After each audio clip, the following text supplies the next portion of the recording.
So But what was it like on Mock the Week? So how was it being on that kind of show with that level of prestige? Because I used to watch that as a kid, man, and I used to idolize it.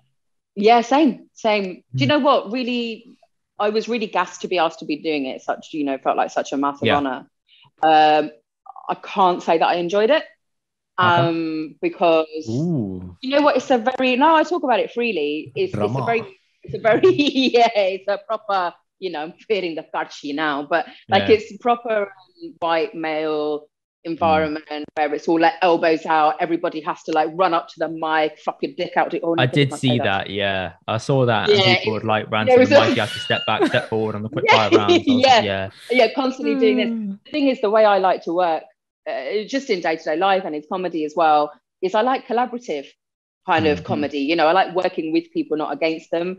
And this was all very much like, everyone was like, who can do this? Who can get in first? No space for anyone. Like I like to just in day-to-day life, when you're having a conversation, you like to leave space for people to talk, right? And so that you're sharing an experience. And that's not my type of comedy. I've spoken to so many female comedians who've done it, they said the same thing. Yes. I was about to touch on that. Other comedians at the beginning who came on, I think they introduced like one woman here, one woman there, and they never used to come back. And I was like, something's going on there.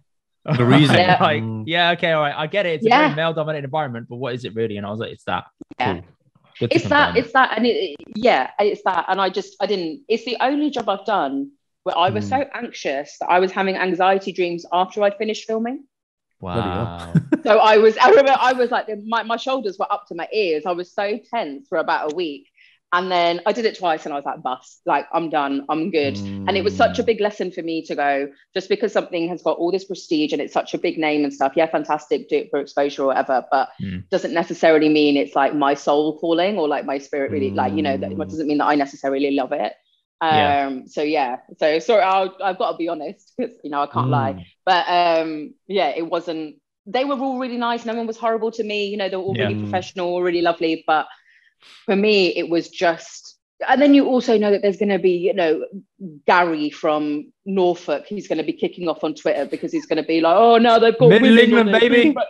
They're like, oh, bring back Frankie Boyle. He's not been on it for 10 years, mate. Sit down. Like, so you also know that you're going to get, rubbish like that from people on social media and stuff. No, of course. I think the person I've seen do that very well, who's come to prominence quite quickly, is Mo Gilligan.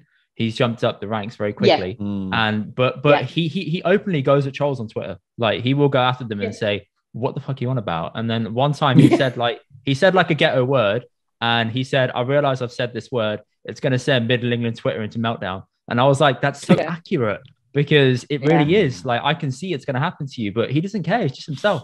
And I think that's how you got to be. And Mo's a great example of someone who's, a very incredibly successful comedian who didn't go to Edinburgh and didn't do like the normal route of comedians, which is that you go to Edinburgh Fringe and then you do this and you do that. Like, he made his own work. And I love the way that he talks so openly, if you hear him in interviews, where he's like, I didn't have a spare 10 grand to throw at going to Edinburgh Festival, because that's how much it costs, at least. Bloody hell. Really? It costs 10 grand to go to Fringe? Yeah. And then everyone's like, oh, we need more diversity because it's not funded. You have to fund it all yourself. What? Oh shit! Yeah. Well, so people attending, they're paying like proceeds and things, and but if you pay a good couple of £1,000 for your venue, your accommodation, your travel, your food when you're up there, your marketing costs, your PR costs, flyering, all your print marketing materials. 10K, man. Wow. Yeah, that's before you've even kind of gone, oh, let me treat myself to a nice dinner now and again or whatever, it's a lot of money. And then people go, what, there needs to be more diversity. Why are there only really posh white men doing it? It's like, because they can bloody afford it. Exactly. Because everyone else is going, well, actually I can't afford it, or I don't have that kind of generational wealth where I can say, oh, mummy, daddy, can you transfer me this much amount of money? And I want to follow my dreams. You want to follow my dreams, exactly. Like, can you imagine? So